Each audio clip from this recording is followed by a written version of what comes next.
వచ్చిన జనరేషన్ కి ఈ విషయం అర్థం కాక ఏ స్కూల్లో ఆ విషయం చెప్పరు. గుడి దగ్గరకు వస్తే పూజ చేయాలి, పులిహోర తినాలి, వెళ్ళిపోవాలి. ఈయన చెప్తే వినే పరిస్థితి లేదు, ఆయనకు అంత టైం కూడా లేదు, మీకు అంత టైం లేదు. ఈ పరిస్థితి శూన్యమైపోయింది. ఈరోజు శుక్రవారం మసీదులలో లౌడ్ స్పీకర్లు పెట్టి ఒక మొల్ల, అంటే నేనే అనుకుందాం, నేనే మొల్లాను, ఒక గంట సేపు 5 నిమిషాలు అల్లా అన్న తర్వాత ఒక గంట సేపు చెవులలో రక్తం వాళ్లకు ప్లస్ మీకు కూడా కాయటట్టు చెప్తున్నా లేదా? అది ఉర్దూలో ఉంటుంది, మీకు అర్థం కాదు. పోయిన సంస్కృతంలో మంత్రాలు చదువుతున్నాడు, ఇదేమైనా అర్థమైందా? మనకు తెలుగే సక్క రాదు, ఉర్దూ సక్క అర్థం కాదు, తెలుగు అర్థం కాదు, మరి సంస్కృతం అర్థం కాదు. తెలుగులో చెప్తామంటే చాలా ఎక్కువ లెంత్ అవుతుంది. అందుకే సంస్కృతంలో మంత్రాలకు ఎక్కువ అర్థం ఉంటుంది అనమాట. సో అర్థాన్ని మనం తీసుకున్నాం.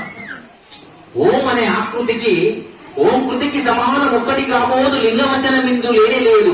ప్రణవమందు నిలిచే 14 లోకాలు. ప్రణవం అనే ఓంకారం గారు పంతులు గారు ఉన్నారు. ఏ మంత్రం చదివినా ముందేమంటే నిదర్శనం లేదు, అది ఏదైతే సూక్ష్మమో దానిపైన మనం వదిలేస్తాం. అదే అన్నిటికంటే గొప్పది. సో అది ఇప్పుడు నేను కొట్టే బ్యానర్లో కూడా లేదు. ఉందా? ఉందా? చూడండి, ఉందా?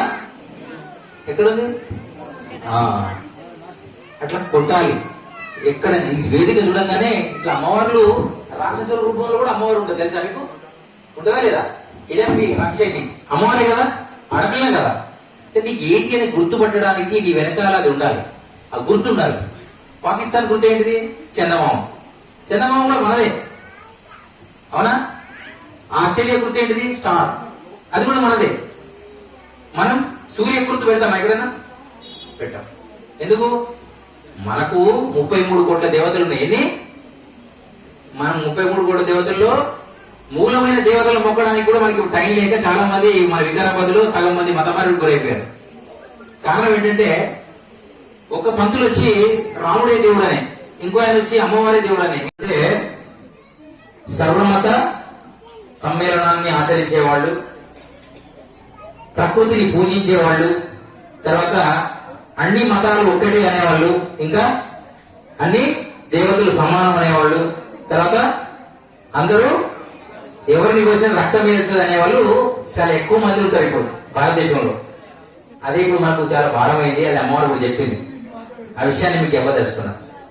ఓంకారం అన్న అప్పుడు అందరూ మాట్లాడలేదు, మరి ఇప్పుడు ముచ్చట స్టార్ట్ అయింది. 56 దేశాలు మొల్లాలకు అయ్యేదియా, 120 దేశాలు ఇతర మతాలకు అయ్యేదియా. అంటే మన మన మన మంత్రాలు మనకు తెలియకుండానే అందరికి అయిపోయాయి. సరే, ముఖ్యంగా